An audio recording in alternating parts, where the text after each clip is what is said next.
Chapter 047. Politics.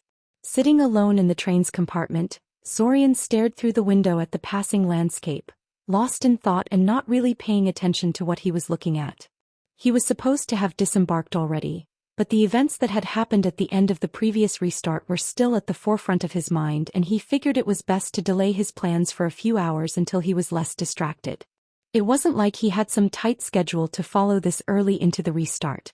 Closing his eyes for a second, he searched his soul for the marker switch he'd used to escape Sudamir and immersed himself in the impressions it gave him whenever he connected to it. The switch in question did not announce its purpose in words, but it made itself understood anyway. It was the abrupt end of everything, followed by a return to the beginning. Revert to starting point.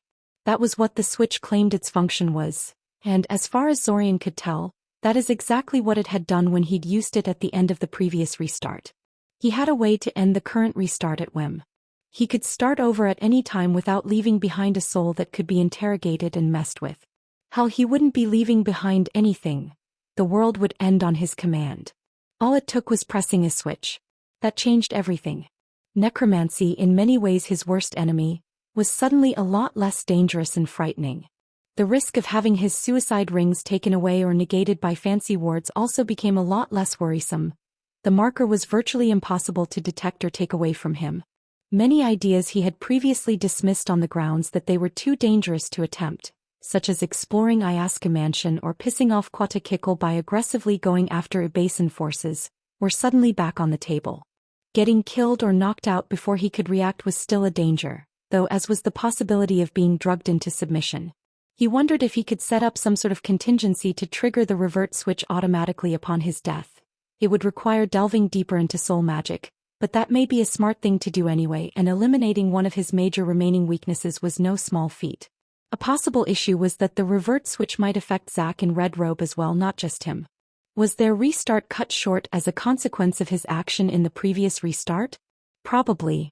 It must have been if the switch worked like he thought it did.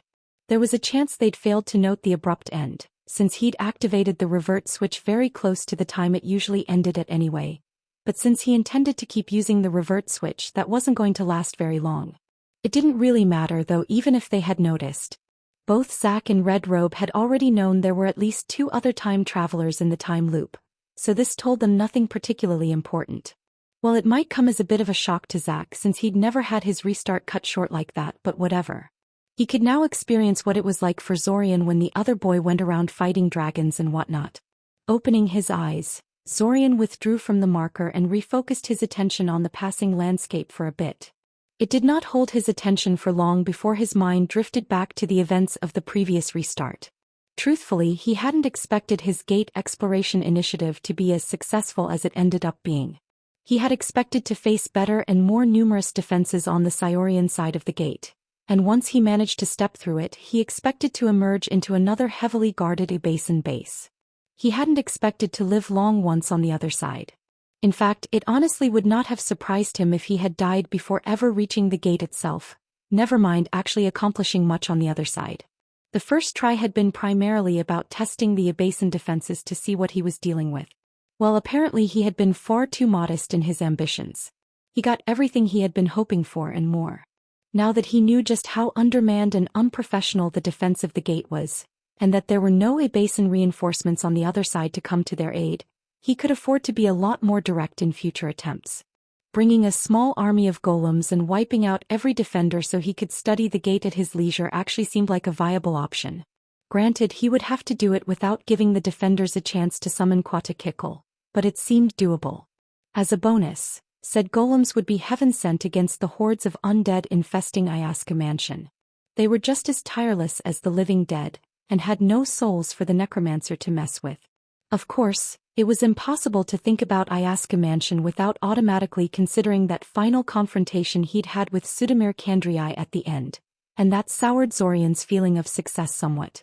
He got out of the situation unscathed in the end, but the fact was he got thoroughly outplayed and backed into a corner by a dangerous necromancer and had to rely on an untested ability to escape from his clutches. That wasn't the way Zorian wanted his conflicts to go. To be fair though, the situation might not have been as bad as it looked. The restart was nearing its end by that point, so perhaps he could have stalled the man long enough to avoid any serious consequences.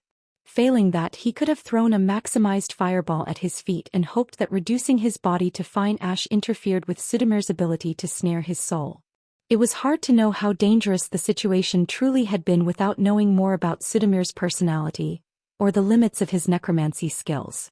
Well, he was going to find out more about the man very soon. For one thing, Sudamir was the mayor of Nyazovdvary, and therefore a public figure. There should be lots of information available about him in both official and unofficial sources. For another, Zorian intended to keep attacking the gate beneath Cyoria and exploring Ayaska Mansion at the end of every future restart. There was no reason to pass up on that, really. The defenses of the gate were sufficiently flimsy that it wouldn't eat much into his schedule to organize an assault at the end of the month. And the revert switch made the idea of exploring a necromancer's lair a lot less crazy than it was up until recently. He definitely had to do something about the wards on the place, though.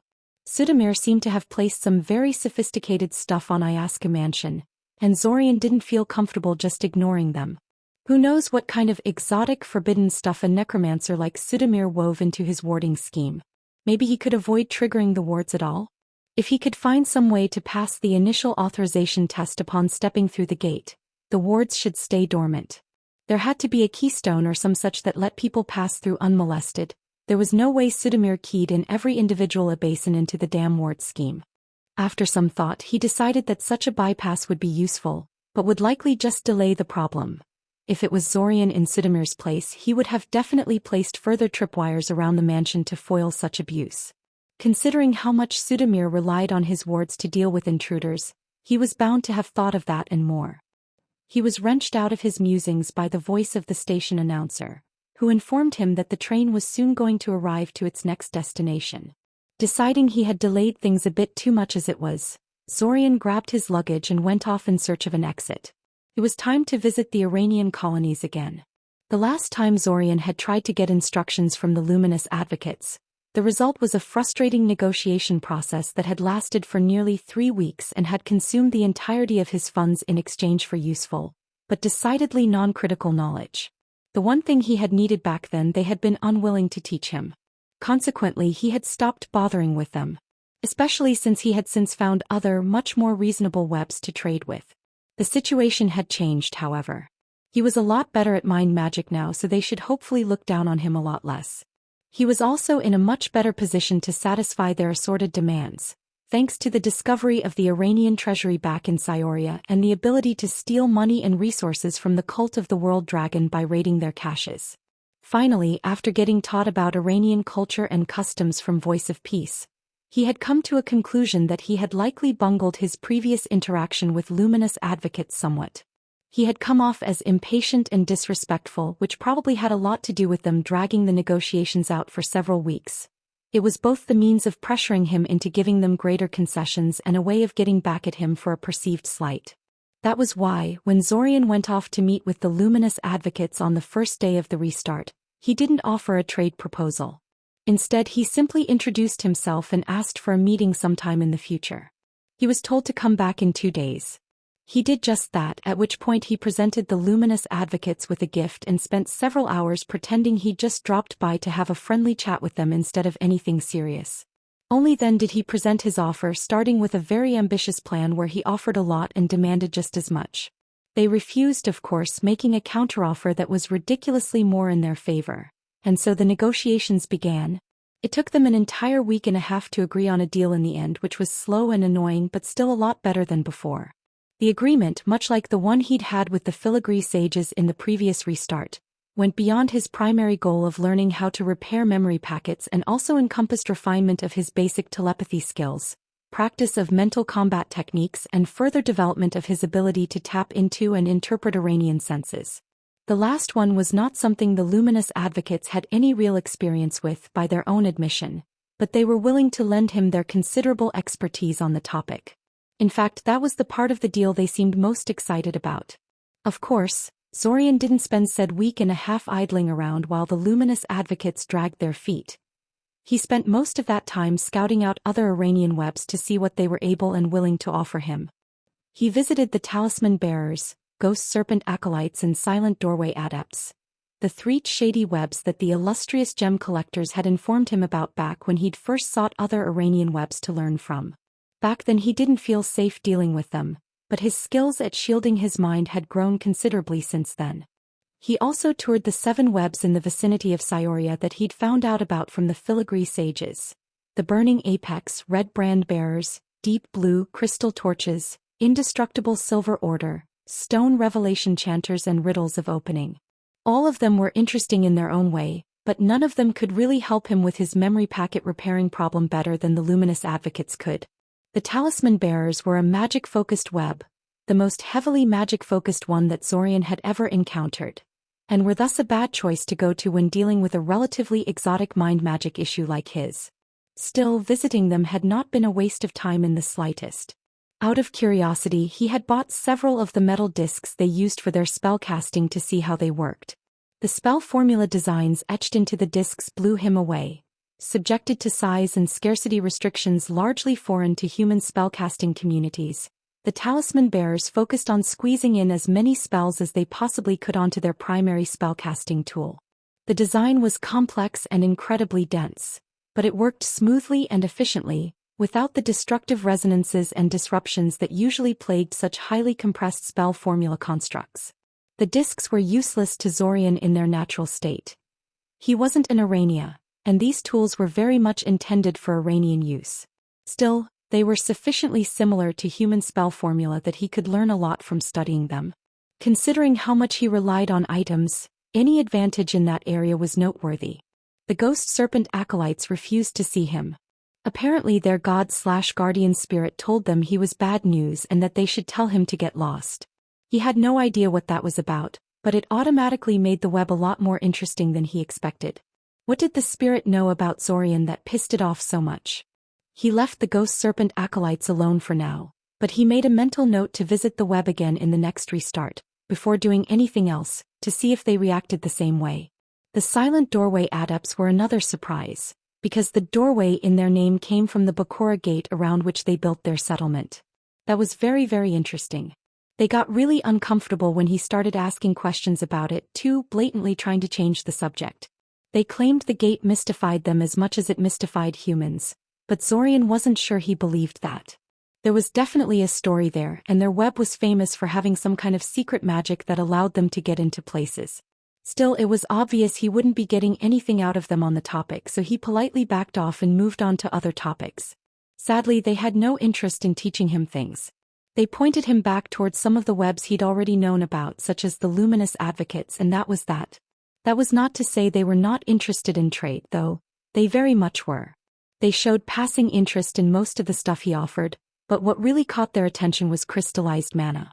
They really wanted crystallized mana for some reason. They were willing to take all of it off his hands if he was willing, or as much as he could spare otherwise. In exchange, they offered a wide variety of magical items and tomes, all clearly of human origin, and many of them very much illegal. They also offered to put him in contact with some of their human trade partners, in case he wanted something they currently lacked. They also admitted, after some prodding, that they could provide him with information about other Iranian webs, where they could be found, what they were famous for, and what their weaknesses were. They warned him, however, that they would cut all ties with him if he misused such information. After some thought, Zorian asked them about alternatives to the luminous advocates when it came to mind magic specialists, agreeing to their price for such information. After a few hours, their representative returned with the information in question, giving him the names and locations for about 8 more webs that were notable for their mind magic mastery. He thanked them for the information and left. The 7 webs around Cyoria all had some things in common. For one, they were all very friendly to humans and a lot easier to talk to than any of the other webs he had been interacting with recently. For another, they were all magic-focused webs. Cyoria was the epicenter of the Iranian magical revolution, and all nearby webs had adapted to take advantage of that in some fashion. Finally, they were a lot more hostile to their neighbors than the other webs he had spoken with. The burning apex, red brand bearers, crystal torches and indestructible silver order all tried to hire him to attack their neighbors, and the burning apex outright stated that they intended to massacre the entire riddles of opening web whenever they got the chance, down to the last male and child. Oh, and all of them were very interested in any information about the Saurian webs and any possible weaknesses they might have. Saurian suddenly understood why Spear of Resolve had been so worried about her neighbors and wanted to get humans on her side. Thankfully, none of the webs actually insisted that he had to help fight their battles, and were happy enough to engage in more peaceful forms of trade. Naturally, Saurian was primarily interested in mind magic instruction. The local groups, although primarily magic-focused, did have decent grasp of their innate mind magic, especially when it came to telepathic combat. Most of them were fine in tutoring him in their abilities, although the Stone Revelation Chanters and Indestructible Silver Order required a higher level of commitment than he was able to spare in this particular restart. In addition, most of them also traded in exotic alchemical ingredients gathered in the Deep Dungeon, some of which were impossible to acquire on the open market. Unfortunately, it was impossible to hide from a bunch of natural mind readers that he had contacted other Arania groups in the area while receiving tutoring in mind magic from them, so he could only get instruction from one of the local webs. Most of them didn't care if he was also receiving instruction from the Luminous Advocates, though except for the Crystal Torches, who refused to teach him anything if they weren't the only ones teaching him. He chose Deep Blue in the end because they were one of the 3 major webs in the area and struck him as the most peaceful of the lot. Also, Deep Blue mind magic specialized in dominating and manipulating the various monstrous denizens of the dungeon. Saurian figured their methods of dealing with creatures very different from themselves might also be useful in his quest to understand the Iranian mind. And if not, well, being more effective at hurting and neutralizing magical creatures was still a pretty useful skill to have. Thus, he'd secured himself 2 tutorships from 2 different Arania groups for the restart. The Luminous Advocates complained, questioning the usefulness of a web like Deep Blue when he'd already secured the services of the best. But Saurian couldn't help but notice that they got rather more motivated in their teaching ever since he'd done that. Trying to arrange for a 3rd group of Iranian teachers would definitely be a mistake, though. Best not be too greedy. Not much happened until the very end of the restart. He dutifully kept learning mind magic from the Luminous Advocates and Deep Blue, and when he wasn't doing that, he was advancing his studies in other magical disciplines and preparing things for the upcoming gate assault at the end of the restart. He was rapidly going through magical books he'd recovered from the Iranian treasury in Syoria, writing down any interesting spell he could find and outright memorizing ones that looked particularly useful. Ward analysis, divinations, new combat spells, mind magic of the more structured kind. He'd learned so many new spells he had trouble remembering them all.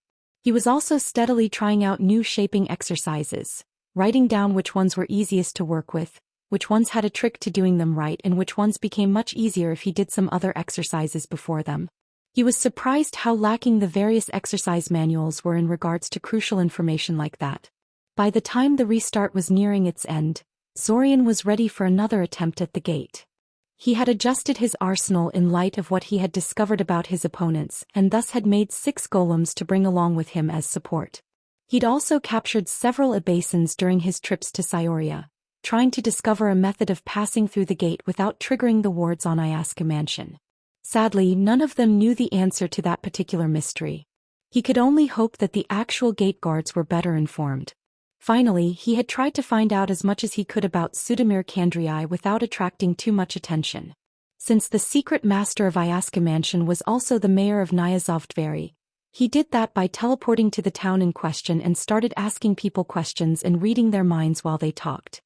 He found out that Sudamir had an excellent reputation among the people he governed. He was a capable administrator under whom the city grew a lot more rich and influential than it had previously been.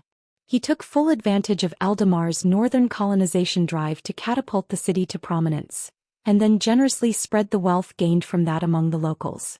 He was known to be a rather secretive and private person, but very friendly and talkative when actually interacting with others. He was a powerful and talented mage with a specialty in wards. His wife had died during the weeping and he was hurt deeply by it, never bothering to remarry. Interestingly, Iasca Mansion wasn't as big of a secret as Saurian first imagined it to be. Quite a few people knew that Sudamir had some kind of secret hideout in the wilderness to the north, and that shady stuff happened there. However, most people thought that Sudamir's brand of shoddiness involved smuggling of restricted merchandise and organizing drug-fueled orgies and whatnot. Basically, they thought he was connected to organized crime groups, not that he was animating corpses and betraying the country. On the day of the summer festival, Saurian went to Cyoria and descended into the dungeon below the city to wait for the invasion to start. He couldn't find the group of hook goblins he'd used previously. Him not being in Cyoria and killing monsters with Taven had completely altered the distribution of monsters in the dungeon compared to the previous restart. So in the end he settled for a female tentacle-tailed scorpion. Mostly because she had hundreds of young and they followed her lead in everything. If he ordered her to attack the Abason base, they would do the same with no need for specific directions coming from him. Saurian slipped into the base while she and her brood distracted the defenders, much like he had last time. The golems, being much slower than him and very unstealthy, were ordered to stay behind while he went off to subdue the more disciplined mages and war trolls stationed around the gate itself. The war trolls were annoying. He needed the mages alive so he could interrogate them about the gate protections and the methods they used to summon Quatakikal, but anything that would disable them would also fail to work against the war trolls. After some thought, he simply set up incineration traps a fair distance away from the gate and then started using a combination of guidance spells and gas bombs to bombard the area around the gate from a fair distance away. He turned the entire area into a thick cloud of sleeping gas, probably wasting more than half of the bombs needlessly, but whatever. The important thing was that the mages all ended up incapacitated and the war trolls came running after him, screaming their heads off. They ran straight into the incineration traps, but rather than dying a horrible fiery death, they survived the experience just fine. It took only a second for Saurian to realize what was happening. They weren't regular war trolls. No, these were the same sort of hyper-resilient ones that he and Taven had encountered in one of the previous restarts. The ones that shrugged off fire. He teleported away in time to avoid being crushed to a pulp by the huge iron maces the two trolls wielded, but it was a short-distance teleport and they were upon him again in a heartbeat. The resulting battle, which consisted mostly of Saurian teleporting around and throwing things at increasingly angry and injured war trolls, resulted in expenditure of nearly all of his prepared explosives and the destruction of 4 of his golems when he was forced to summon them as distractions halfway throughout the battle. Damn it. But at least he was alive and well, and the same could not be said of his opponents. The war trolls were eventually frozen solid by freezing rays, after which he shattered them into pieces just to be sure. Live and learn? Next time he was using frost traps instead. Checking up on the rest of the Abasons, he found them losing against the tentacle-tailed scorpions. They managed to wound the mother, but that only made her spawn go berserk with rage and they surged forth with suicidal fury. The Abasons scattered in front of them, and Saurian made sure to pick off anyone that looked like they were actually making a dent in the horde or trying to organize the defenders. With most of the threats neutralized, he went back to the gate and banished the cloud of sleeping gas that clung to the place so he could reach the mages he'd incapacitated. What he found from their minds was encouraging. First of all, the 4 he'd incapacitated were the only ones that knew how to contact Quatakikal. That was why the other defenders came to beg them for help in the previous restart. They weren't asking for permission to summon Quatakikal, they literally didn't know how to do it themselves. The method itself consisted of a simple sending spell, though one that required a particular keystone to actually reach the ancient lich. He had seen the keystone in question before, he realized. It was the teardrop-shaped amulet of polished black stone that high-ranking Abasons always wore. He thought it was a purely ornamental thing to mark their station to other Abasons, since it gave off no magic and had nothing whatsoever etched into its surface, but apparently he was wrong. Even now he could not figure out how it was supposed to work as a keystone, and he didn't dare analyze it too deeply, lest he trip some invisible tripwire and summon Quatakikal to his location. He didn't feel like receiving a disintegration beam to the face at the moment. Also, the way to enter the gate properly consisted of letting a high-ranking Abason step through the gate first. This signaled to the wards in Ayaska Mansion that everything was fine and everyone who entered after them is with them and thus also okay by association. Saurian did not know whether these specific Abasons were keyed into the wards themselves or if the wards were detecting the presence of the keystone they all had on their person, and he didn't care. He simply pushed one of the unconscious Abasons through the gate, amulet included, and stepped through afterwards. Just to be safe, he instructed his 2 surviving golems to immediately follow after him. He breathed a sigh of relief when the wards failed to react to his presence and the gate didn't close. Success. Let's see what I can find before Sudamir realizes he has an intruder in his home, Saurian mumbled to himself, Stepping over the unconscious body of the Abasin, he pushed through the gate. He motioned his 2 golem bodyguards to follow after him and then moved deeper into Ayaska Mansion. Considering it was one of the invasion points used to attack Cyoria, Ayaska Mansion was surprisingly empty. Now that he didn't have to dodge undead attackers all the time, Zorian had time to explore the interior and was baffled by how seemingly ordinary it was. It was an empty, but otherwise unexceptional mansion.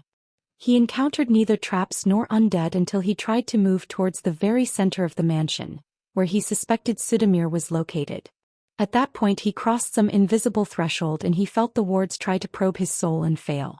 A heavy feeling promptly settled down around him as the wards concentrated their energies around him.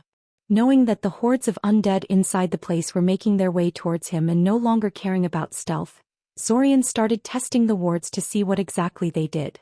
He began by throwing one of his last remaining explosives in front of him and activating it to see if it would work. It did, but that didn't necessarily mean the adjustments he'd made since last time were actually working. In the previous restart, his explosives had worked just fine at first, only to suddenly fail when he faced off against Sudamir. In all likelihood, the warding scheme only turned on its heaviest defenses when Sudamir commanded it to do so, and left them dormant otherwise to conserve mana. Trying to scry on the dimensional gate to see if it had closed when the wards turned on him failed. Nothing inside the house could be targeted by any of the divination spells he was aware of. Teleporting out didn't work, and connecting a recall tether to a stone cylinder and launching it through the window as far as it could go didn't allow him to recall himself out of the place either. The wards were also filling the entire mansion with a low-powered shaping disruption field. Not enough to stop him from casting things, but definitely making his spell casting take longer and require more concentration. He considered simply escaping outside through the windows, a surprisingly viable option, since they were very large and could be opened easily from the inside, but decided not to. Sudamir seemed pretty talkative in the previous restart, and now that Zorian knew he had a guaranteed way out, he wanted to see what would happen if he talked to the man. Maybe Sudamir was the sort of person who liked to gloat? It was stupid, but there were people like that. Over the next half an hour, Zorian fought against an endless stream of undead. Unlike last time, he was able to conserve his dispeller grenades and other items by relying on his golems to keep some of the animated corpses busy while he tackled the rest. He was sufficiently effective at whittling down the army of undead, in fact, that Sudamir eventually decided to withdraw his remaining forces rather than see them all destroyed. Or at least that's what Zorian assumed, since all of the undead boars and black-clad corpses turned and fled at some point. He did not expect that. He wondered whether Sudamir would even show up without Zorian being completely exhausted by his minions. Sudamir was clearly watching him, either through divinations or via some spying function embedded into the wards, so he surely knew Zorian was still dangerous to approach.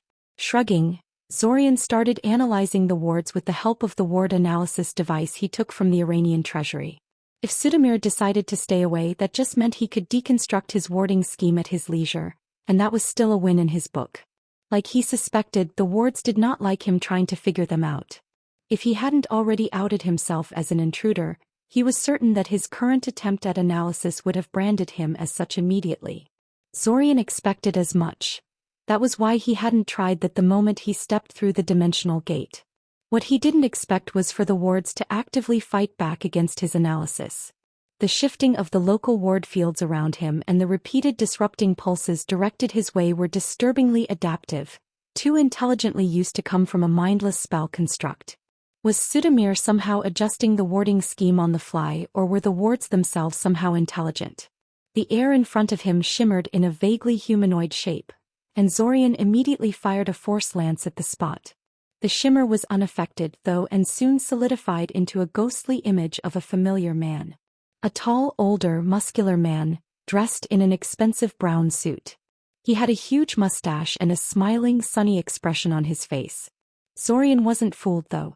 While Sudamir's illusionary projection tried to give off an air of happy indifference, his smile was noticeably more strained compared to how it was the last time he had seen him.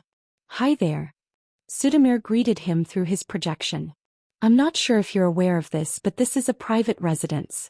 You can't just come in here and start tearing the place apart. What did I ever do to you anyway? I'm surprised you're willing to show your face so openly, Sudamir Kandriai," Zorian stated, scanning his surroundings to make sure Sudamir was not trying to distract him with his projection while setting up a surprise attack. Ha! A mage of your caliber doesn't stumble into a place like this accidentally, Sudamir scoffed. Your skills, your equipment, you already knew who and what was here, I'm sure. The interesting question is, who are you? It's only polite to introduce yourself to people, don't you know? Why did you help the Ebasans organize their attack on Cyoria? Zorian asked, not interested in giving any personal information to Sudamir and not really finding the man's antics amusing. The death toll is in the thousands and will only grow larger by the end. What did those people ever do to you, Sudamir? It's nothing personal really, Sudamir shrugged, his smile dimming somewhat. They're just in the wrong place at the wrong time. Politics can be brutal like that. Politics? Asked Zorian incredulously. They're trying to release a primordial to rampage around the continent and you think that's somehow in your political interest? I can understand how the Ebasans think this is a good thing for them, but what about you? Why would you want that to happen? Sudamir stared at him for a second with a judging look on his face. So you know about that too, huh? He said, clacking his tongue in distaste. Well, I don't think I feel comfortable discussing my goals with you, my dear home invader. However, just between you and me, I'd wager the Ebasans are too optimistic about this primordial's supposed danger level. It's going to do a lot of damage, I'm sure, but to imagine it running around the continent destroying things at whim? Not a chance. I give it at best a week before Eldamar gathers enough troops to kill it. And that's assuming it's not just a dumb animal that will wander into the first trap they set for it. That's a very reckless attitude to have about the scenario, Zorian frowned. What if you're wrong? Nothing in life comes without risk, Sudamir said in a lecturing voice. He was going nowhere with this conversation and the man was blatantly stalling for time. He dispelled the projection with a wave of his hand and started walking towards the center of the mansion again, his two golem bodyguards walking in front of him. There was no point in trying to analyze the wards again, since he couldn't get through the weirdly intelligent safeguards Sudamir had put in place to prevent such things. Another ghostly projection shimmered into existence in front of him, but he dispelled it before it had a chance to speak. Now that's just rude, a disembodied voice echoed all around him. No more projection this time, just sound that followed him around wherever he went. We were having a conversation. There was a locked door in his way, so Zorian chucked one of his 3 remaining explosive cubes at it. It failed to work when he gave it a signal to explode. Sorry, but no explosions in my house, Sudamir's disembodied voice declared. Zorian frowned. Just like in the previous restart. And he had adjusted his explosive to try and counter the effect too. Worrying. By themselves, anti-explosion wards were nothing new. Every important building had them. Most of the time though, they were just basic things that could not stand up to Zorian's craftsmanship. Sudamir's wards could not only counter his basic explosives, but also his specialized work that was expressly designed to work inside a heavily warded area. His hand instinctively grasped one of the explosive rings he carried around his neck. His old suicide method, which he opted to still carry around just in case. He quickly took off one of the rings and threw it at the door, wanting to see if they would work. The suicide rings were his most sophisticated work, after all, designed to work no matter what the circumstances. The ring failed to blow up. Maybe the wards worked on some exotic principle that totally shut down all spell formula-based explosives? To test that theory, he threw a bottle of liquid explosive, alchemically made and devoid of any fancy spell work, at the door in question. The bottle exploded as intended, sending dust and wooden splinters everywhere. So alchemy-based explosives still work. Good to know. Just how many expendables did you bring with you? Sudamir asked him through his voice spell. It must have cost a fortune. I'm flattered that you spent all that money on little old me, but is that really the best use of your resources? After that, the remaining undead in the mansion started attacking him again, trying to ambush him from nearby rooms as he tried to navigate the confusing inner layout of the mansion. They failed to actually hurt him, but they slowed his advance to a crawl and ended up being enough in the end. He literally ran out of time. The restart ended before he could track down Sudamir and confront him. Well, there was always next time. The next restart was largely similar to the previous one. He still contacted Deep Blue and the Luminous Advocates for mind magic instructions and largely spent the entire restart working on his mind magic. He did make a minor deviation at the start of the restart in order to visit the Ghost Serpent Acolytes, though. They told him the exact same thing they had in the previous restart. The ghost serpent says he's bad news and that he should go away. Trying to find out why he was bad news yielded no results. The spirit the web in question worshipped refused to say what about him was bad news. The very knowledge of what sort of bad news he was in itself bad news. He was the worst news. Bizarre. Well, disliking someone for no reason was no crime, and short of attacking the ghost serpent acolytes, there was nothing Zorian could do about the situation. And if he attacked them, then he was kind of vindicating the asshole spirit in a way, wasn't he? His lessons with the luminous advocates progressed at a rapid pace. By the end of the restart, he was ready to attempt to repair the matriarch's memory packet. Worked, sort of. The packet wasn't exactly fixed, but he'd halted the degradation and bought himself another 2 months before it would start to decay again. That, the luminous advocates informed him, was the only thing that could really be done about a decaying foreign memory packet. You mentally stitch it together and it would hold for a time, but that process was in itself destructive to the packet, so there were only so many times one could repair it. Based on the size and condition of the matriarch's memory packet, the luminous advocates thought it could only be repaired one more time without risking its destruction. He had 2 more months to get better at memory packet repairs, after which he would get one more chance to buy some time. That meant that, depending on how good the second round of repairs went, he had about 4 or 5 more restarts at most to get good enough at interpreting Iranian memories to read the memories stored in the packet. He decided he had to get some experience with reading Iranian memories. Actually reading Iranian memories, not doing simplified exercises with Iranian tutors. Of course, neither the luminous advocates nor Deep Blue would agree to work with him on that, and he would bet that no other web could be talked into it either. No, that sort of thing was virtually always a hostile act, something you do to your enemies. So the solution was simple. He had to find some Iranian enemies. His first idea was to go after the sword divers. After all, they did try to ambush him once, and he still held a grudge about that, even if they didn't remember any of it. It even worked for a time. He managed to ambush several sword diver patrols and captured them for memory reading.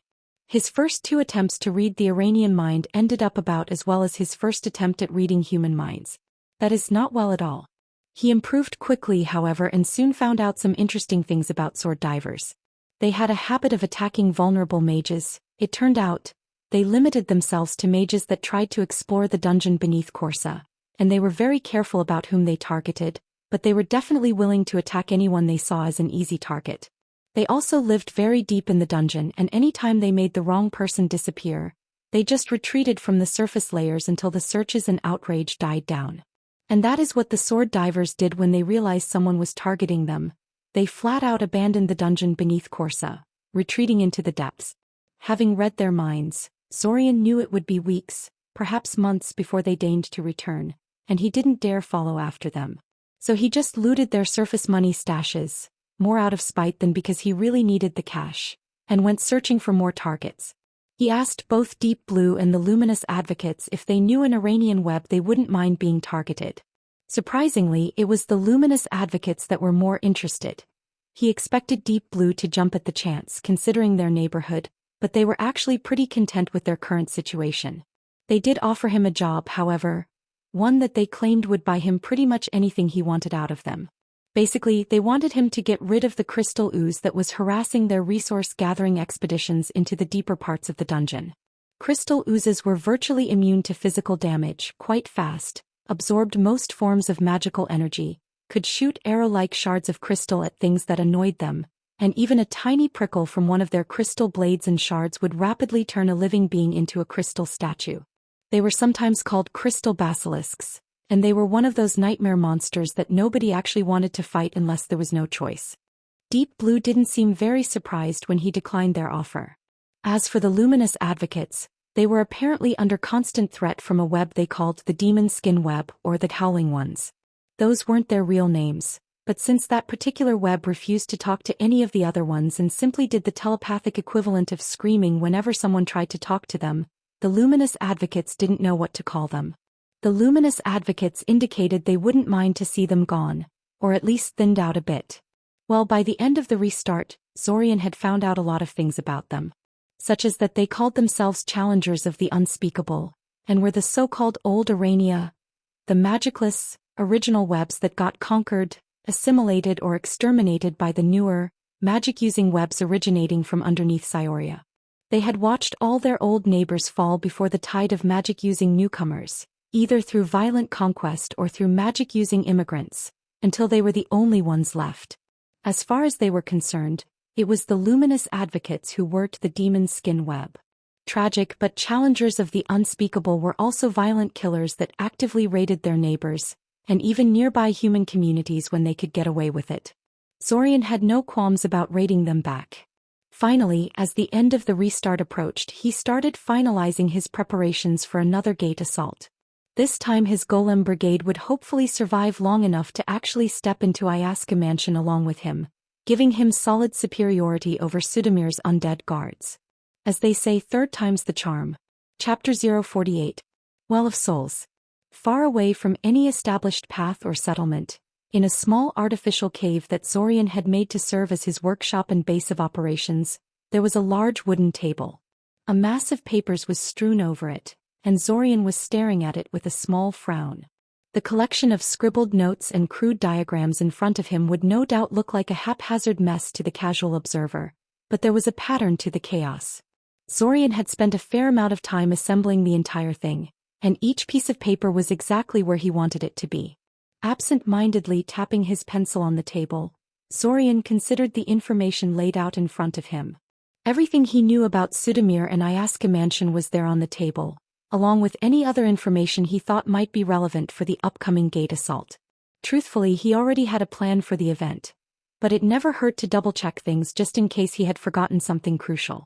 There were only 3 more days left until the summer festival, so if he wanted to make any significant changes to the plan, this was pretty much his last chance to do so.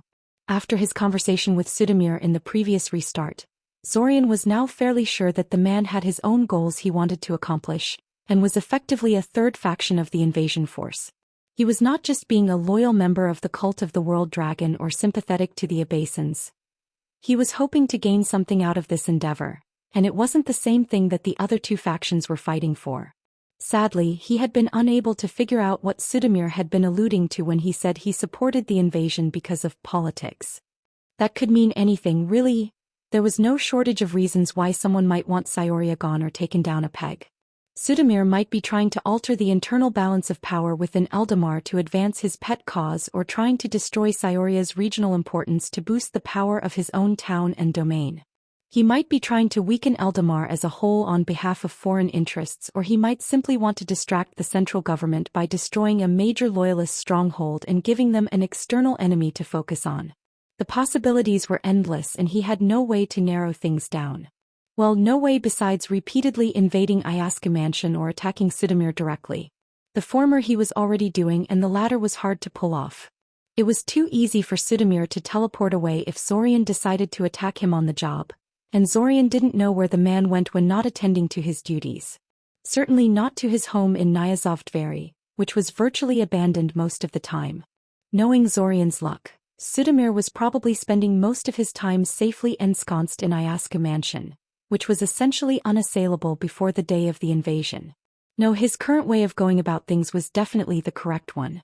Sudamir was never as vulnerable as he was on the day of the invasion, and not just because he foolishly sent virtually all of his forces to join the invasion and then left the obvious hole in his defenses completely unguarded.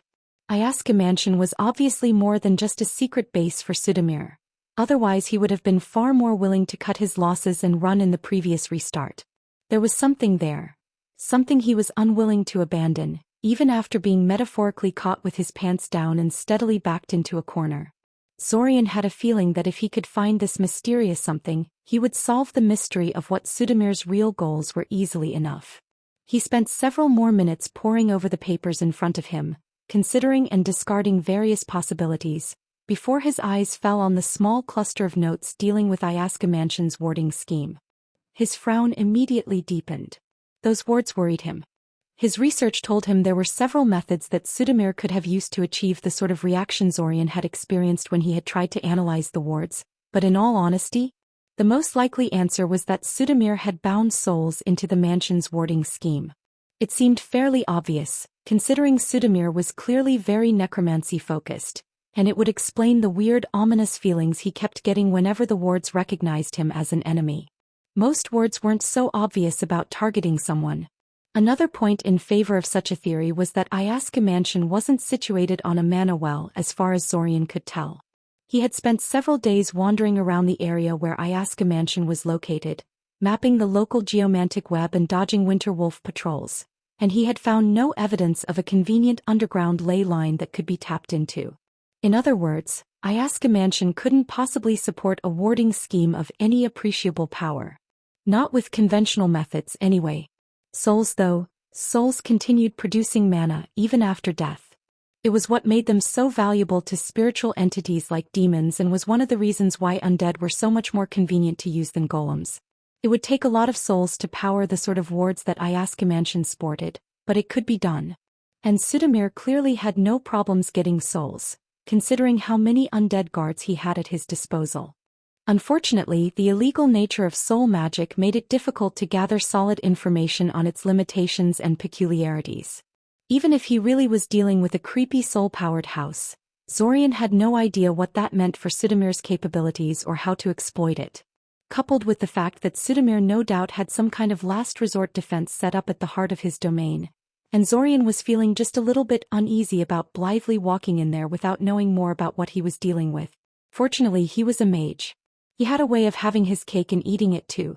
The basic idea came from seeing Sudamir's projection. Zorian couldn't really project himself through the mansion like that, since the wards would stop him, but he could pilot his golem army remotely. That would be very impractical for most mages, but he was a telepath and a pretty damn good one at this point.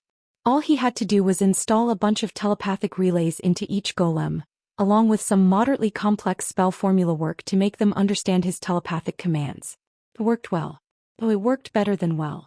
Maybe it was because he had animated the golems himself and they thus had affinity to his own thoughts, but ordering them around telepathically was very fast and smooth, almost like controlling additional bodies. He could never achieve that sort of precision and coordination with verbal commands, and Zorian was wondering if there was any point in even bothering with conventional control methods in the future. Unless he was designing golems for someone else's use, verbal commands were only useful as a backup method for times when his telepathy was being disrupted. Unfortunately, there were some problems with his idea of simply throwing his golems at Sudamir and orchestrating things from relative safety. For one thing, the fact that he wasn't there personally meant he would be unable to use any magic to help them out. There was no way to cast spells remotely through his puppets. Even his mind magic didn't extend beyond the golems themselves.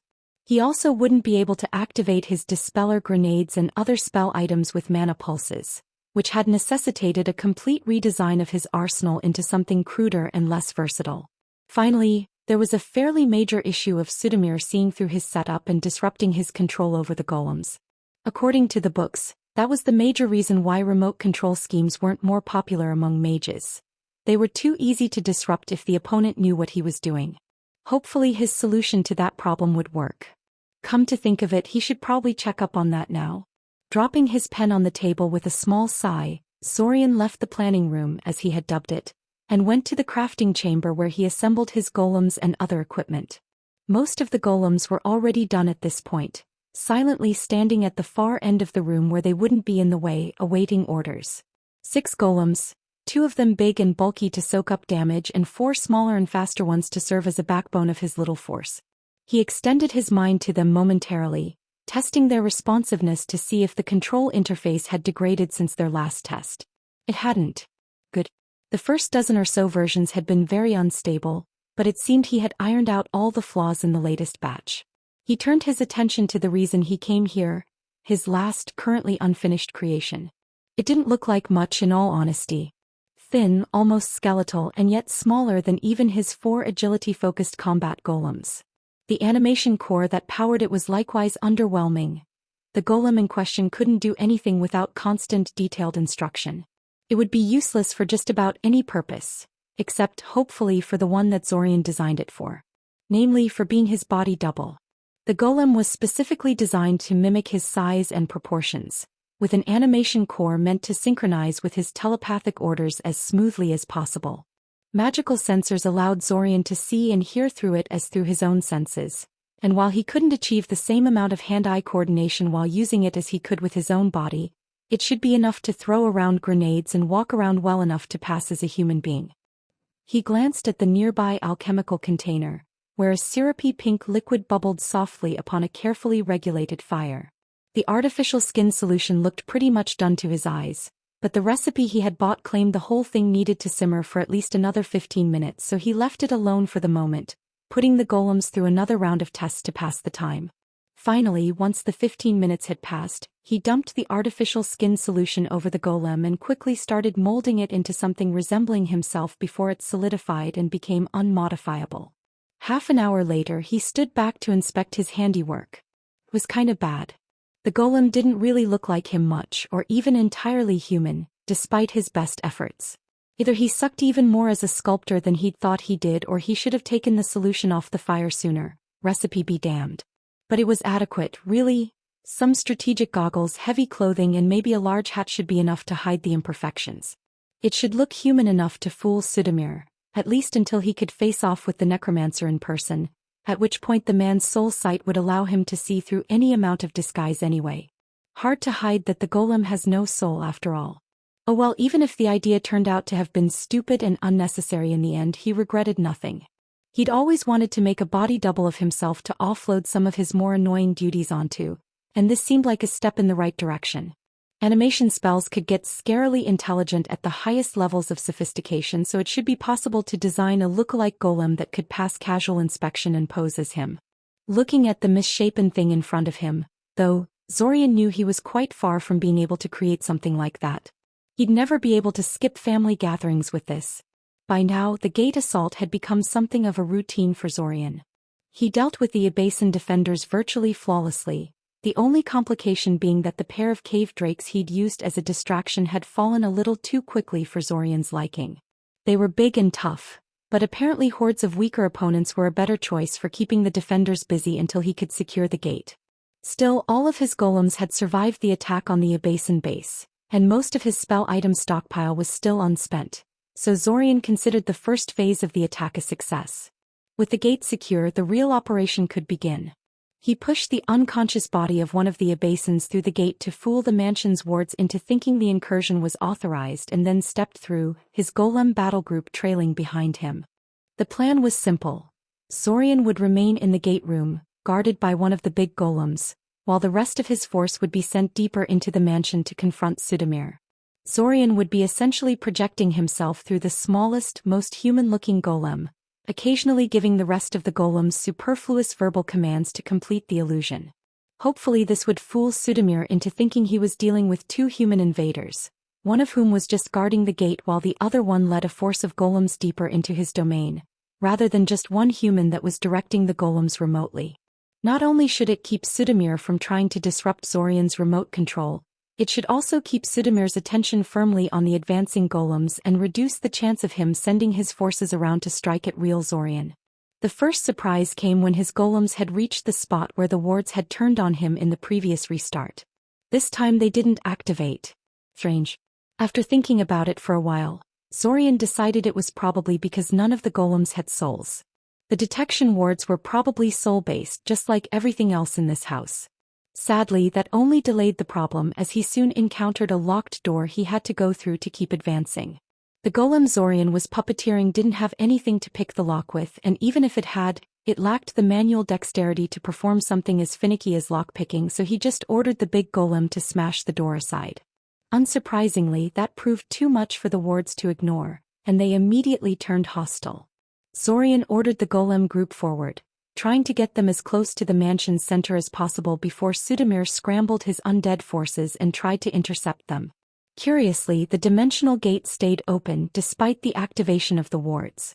Zorian could feel the wards' agitation as they realized he was a threat and intensified around him, but even though he triggered the wards in such a brazen manner, even though he was right there in the gate room, the dimensional opening refused to close shut.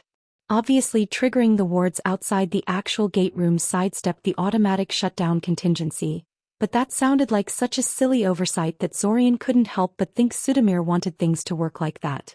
Surely a warding expert like Sudamir wouldn't make that sort of mistake? And even if he did, he almost certainly had a way to shut down the gate on his own initiative, independent of any automatic shutdown. What was he missing here? Why would Sudamir want the gate to remain open, even if he had intruders inside his mansion? Well, whatever. Only one way to find out. The golems pressed onwards, even as the first waves of undead began to crash into them. Zorian had plenty of spell items to burn this time, so he used them quite liberally on the attackers to great effect. His advance was steady and unstoppable, and the attacks on his golem group became increasingly frantic and disorganized as time went by. Sudamir hadn't even tried to contact him in person or via projection. There were far less traps than Zorian expected there would be, though in retrospect it made a lot of sense that Sudamir wouldn't seed his corridors with explosives and other destructive effects. Nobody wanted their possessions trashed by their own defenses, and the mansion was usually filled to the brim with guards anyway. When Zorian did finally encounter a real trap, it came in the form of a gas trap that rapidly filled an entire hallway with thick yellow smoke. Considering that the gas had no effect on his golems and that the activation of the trap was soon followed by one last attack by the mansion's undead defenders, Zorian guessed that the gas was poisonous. It was a pretty good way to debilitate unprepared living foes while leaving the undead boars and warriors unaffected. The smoke also reduced visibility for anyone relying on regular sight, while the undead didn't seem affected by the resulting visibility issues. Sudamir had clearly put in his all into this one last attack, even sending a pair of flesh golems to reinforce the more familiar boars and black-clad human corpses. The flesh golems managed to destroy 2 of his smaller golems before being torn apart, but the result was never really in doubt. The undead were destroyed and Zorian broke through the last door standing between him and his destination. The golem he was puppeteering stepped into the heart of Ayaska Mansion, and the sight honestly left Zorian speechless. The room was large and cylindrical, with every inch of the walls covered with spell formula glyphs. Rather than being simply etched or painted on, however, the glyphs were made out of a shiny, silvery metal embedded into the walls. The really eye-catching thing, though, was the massive crystalline cylinder placed into the exact center of the room. It stretched from floor to ceiling, affixed to them via stone bases and thick metal bands, and emanated a soft blue glow that dimmed and brightened in a slow, regular pattern. Like a gigantic, glowing, cylindrical heart. Zorian stared at the glowing pillar and the glyph-covered wall in silence, wondering what the hell he'd stepped into. He had expected to find something interesting here, yes, but the sheer scale of the thing in front of him was rather intimidating. Beautiful, isn't it? Sudamir said, stepping from behind the pillar. It took me years to build all of this. It's a work of love and I'd really hate to see it damaged. So be a little careful with those explosives you are toting around here, okay? Zorian frowned at the man in front of him. Sudamir was just standing there, smiling at him cockily. It was as if he was daring Zorian to attack him. For a moment he debated simply ordering his golems to surge forwards and crush Sudamir into paste, but he decided to hold back for the moment. He wanted to see if he could get something out of the man first. The cylinder is a soul storage device, isn't it? Zorian spoke through the golem. That's how you're powering the wards in this place. There must be hundreds of souls trapped there. A soul storage device. Sudamir repeated, sounding quite outraged. His left hand twitched uncontrollably for a second before Sudamir used his other hand to still its movements. You think all of this is just... He burst into laughter like he'd just heard a very amusing joke. Was it just Zorian, or did Sudamir sound just a little bit unhinged this time? My dear, foolish, uninvited guest, you have no idea what you have stumbled upon here, do you? Look around you, said Sudamir, making a sweeping gesture with his hands to indicate at the room they were standing in. Do you really think this place is just a simple soul storage device? No, my friend. What you are looking at is a veritable well of souls containing thousands of spiritual essences, and with enough room for 1,000,000 more. 1,000,000 souls? Zorian asked incredulously. Come on now, Sudamir, how would you even gather that many souls in a timely manner? Cyoria has almost 500,000 people, Sudamir said, shrugging lightly. If the attack on Cyoria goes as planned, most of them are going to die tonight. They will then go here to join the ones I've already gathered. He knocked on the crystal pillar lightly for emphasis. What? Asked Zorian, a horrifying realization dawning on him. Oh yes, this place, began Sudamir, spinning in place with his hands outstretched.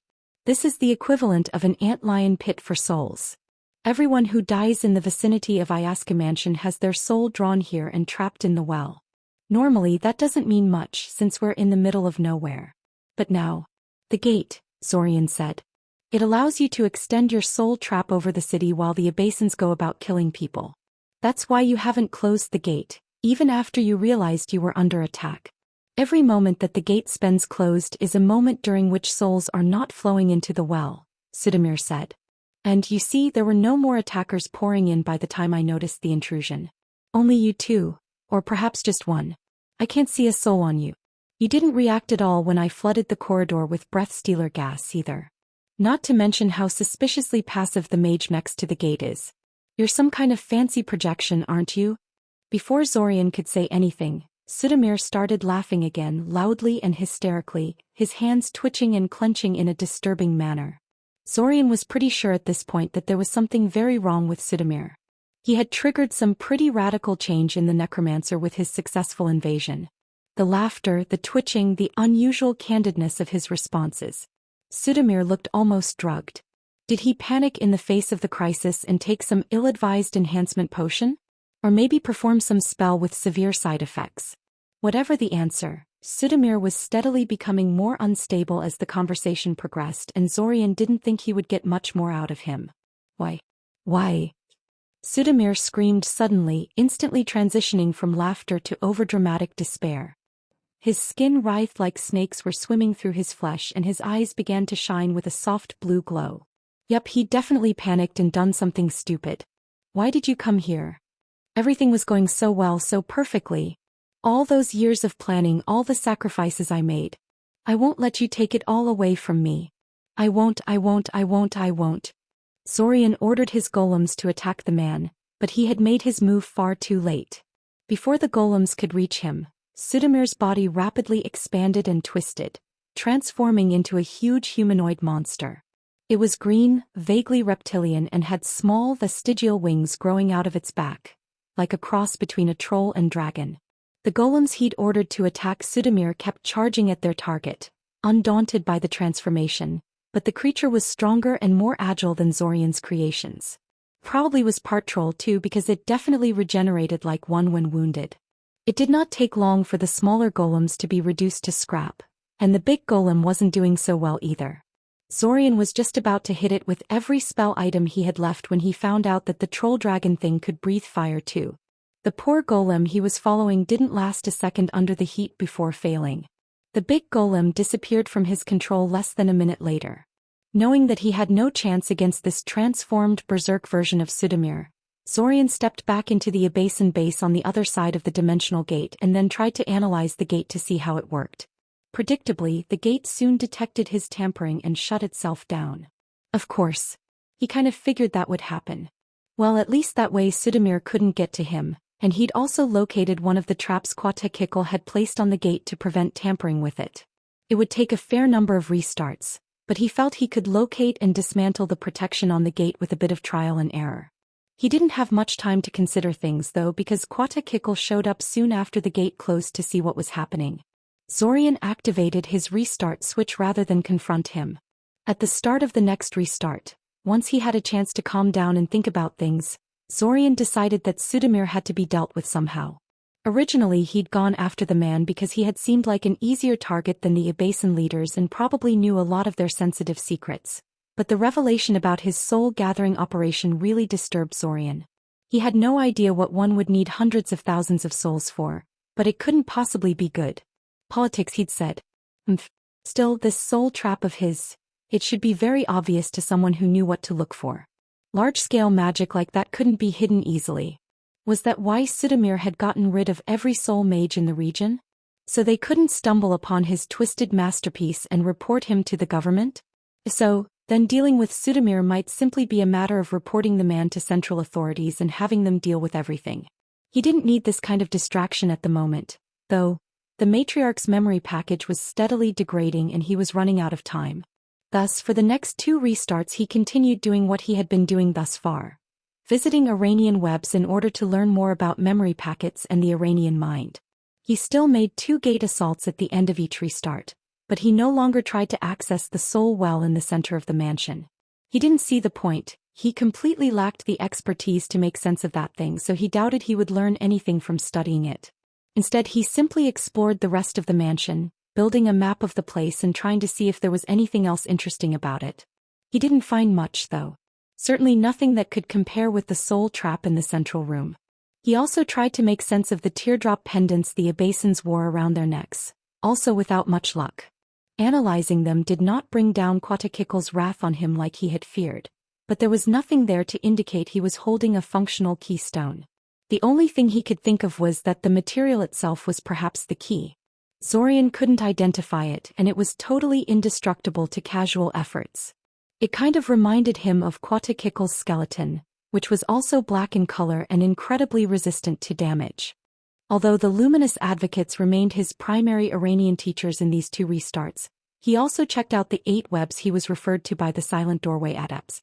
Sadly, only 3 of those were in any way useful to him: the Mind Temple, Perfect Phantasm Crafters, and Adherents of Contemplation. Zorian chose to learn from the Mind Temple in the first restart and the Perfect Phantasm Crafters in the second one. The Adherents of Contemplation were too fond of riddles and non-answers for his taste. The Mind Temple were all about memory, though more focused on honing and organizing their own memories than reading and modifying other people's ones. Still, they had quite a lot of expertise when it came to memory packets, even if what they taught him was centered more about him making his own memory packets than repairing foreign ones.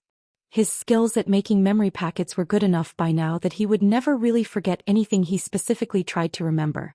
If nothing else, that should drastically reduce the number of notebooks he had to write and store at the end of each restart. The alteration method was still useful for transferring other people's notes across the restart, such as Kale's research, but most of his own needs were now better served by directly organizing his memories with mind magic. The Perfect Phantasm Crafters had a very indicative name. They specialized in making illusions, ones made out of real sound and light, as well as simple tricks of the mind. They couldn't really help him with his memory package problem, but Zorian would also have to actually interpret the information inside the package once he opened it, and Perfect Phantasm Crafters knew a lot about the difference between human and Iranian minds. They had to, if they wanted their illusions to work on humans.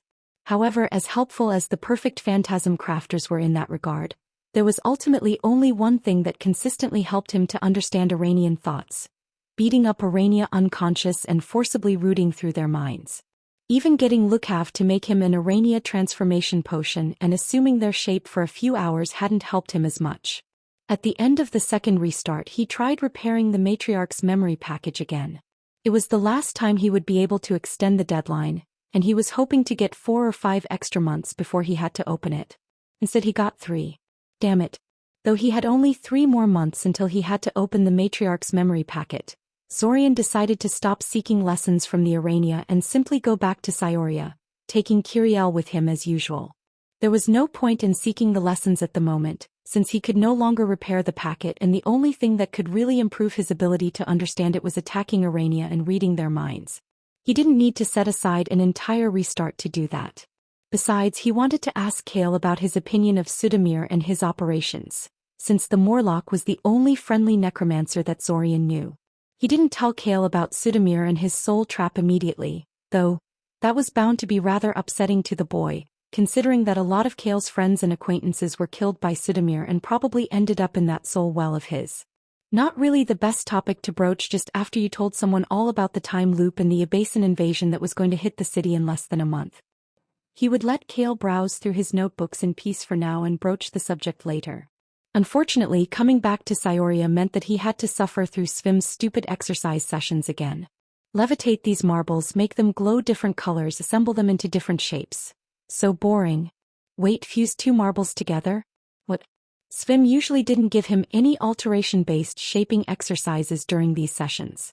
But no matter, he had already tried that shaping exercise on his own, so it was still trivial to perform it. Svim frowned at him. Should he be worried or celebrate that he induced that kind of reaction out in the usually imperturbable man? Worried, it turned out. Svim's demands immediately became atypical following that. Zorian was told to levitate water, to freeze it solid, to make a perfect cube out of ice and then quickly cut it in half without shattering it, to reshape a coin, to burn images into wooden panels, to make a coin spin, to shape candle wax, to hold his hand over a candle flame without getting burnt, to make dice fall on one specific side Svim called out, to repair a damaged watch, to wilt a flower, to teleport a snail. Quite a few exercises were utterly beyond Zorian, especially the latter ones. Others he could do, but not with the surety that he knew Svim demanded of his charges. And yet, Svim did not triumphantly stop once he'd found something that Zorian was incapable of and then tell him to practice that until he got it right. Instead he just moved on to something else, apparently just testing him to see where his limits were. "Tell me honestly," Svim said. "Are you truly Zorian Kaczynski?" "Yes," Zorian said, baffled. "Why would you ask that?" "You are too good," Svim told him bluntly. What? Now he decided he was too good at this? Bizarre. What did he do to perturb Svim so much? He couldn't really remember doing anything more impressive than usual. "I'll take that as a compliment," Zorian said. "I am definitely Zorian Kaczynski, though, no doubt about it." "Then how do you explain your shaping skills?" Svim asked. "They are completely implausible for your age and known background. No matter how talented you may be, your shaping skills are just too thorough to be anything but a product of years of practice." "I started early," Zorian tried. Svim gave him an unamused look. "I'm going to be perfectly honest with you, Mr. Kaczynski," Svim said with a sigh. "I know it was me who taught you those shaping skills you are currently displaying. Not all of them, but definitely the ones that you have learned properly. Not only do you display some tells that I don't think anyone other than me would have taught you, but you also seem to know me well enough to anticipate my requests before I even speak them." Oops. He hadn't even realized he'd been doing that. "The thing is, Mr. Kaczynski," said Svim, leaning forward and fixing him with a small glare, "I don't remember ever teaching you. And I assure you that I have a very good memory. I would like an explanation if you don't mind." Zorian was silent for nearly a minute, thinking of how to answer that. He could just play dumb, but he had a feeling that Svim wouldn't let this go, and the most likely explanation for the confusion was that Zorian had used mind magic on Svim in the past. Considering that he was, in fact, a highly capable mind mage, and that this would be hard to hide under determined scrutiny, it was in his best interest not to let things degenerate into actual legal investigation. He could just hit the restart switch and start over, but that felt a little excessive at this point. He could always do that later if the situation continued to deteriorate. Plus, activating the switch so early in the restart might bring unwanted attention from Zack in Red Robe. Would it be so bad if he told Svim the truth? The man knew how to protect his mind and probably wouldn't go around telling everyone who would listen that his student claimed he was a time traveler. As much as Svim annoyed him, he was a capable adult mage that clearly knew a lot about limitations of magic and how to go about developing it. He could be quite useful if he could convince him he was telling the truth. "I'm waiting, Mr. Kaczynski," Svim said. "All right," Zorian relented. "The truth is that we're all trapped in a time loop of sorts. The whole month leading up to the summer festival repeats itself endlessly, but most people forget everything that happened when time resets itself. But some people remember, and I am one of them." Svim listened to Zorian's story in silence, neither asking questions nor professing disbelief. Zorian didn't tell the man everything, of course. He said nothing about the invasion that happened at the end of the restart, for instance, and he kept information about himself and his abilities to a minimum. Definitely not telling the man who suspected him of messing with his mind that he was more than capable of doing just that. Eventually, Zorian's explanation wound down and silence descended upon the room. Svim seemed to be lost in thought for the moment, and Zorian was content to wait for the man's reaction. "So," Svim said eventually, "you are saying that we have been having these practice sessions for several years now, except that I forget all about them every few weeks." "Yes," Zorian confirmed. "That must have been a miserable experience for you then," Svim observed candidly. Zorian fumbled, unsure how to respond to that. "I am still not sure whether to believe you about all this," Svim said. "It seems quite unbelievable. However, assuming you are indeed telling the truth, I feel compelled to apologize for the actions of my previous selves. You see, I make it a point to be very demanding with my charges for the first month or two of our mentorship." What? Zorian asked incredulously, scarcely believing what he was hearing. "It builds character and weeds out the unfit," said Svim, giving him an unrepentant shrug. "Moreover, most of the students being sent my way need to be humbled somewhat for their own good. Unfortunately, a time loop does not play well with such ploys. I wouldn't have put you through several years of that kind of treatment if I had any control over the situation." Zorian was torn between wanting to laugh and slugging the man in the face. He subjected every student to several months of being an utter jerk as a test of character? That was so stupid. How could he possibly think that was a reasonable thing to do? I cannot possibly put into words how much I want to hit you right now, he told Svim seriously. We'll talk about expanding your vocabulary later, Svim told him dismissively, before depositing a pen and a piece of paper in front of him. For now, please list a few things I can check to confirm your story. Shooting Svim one last glare, Zorian picked up the pen and started writing. This was going to be one long restart, he could already tell.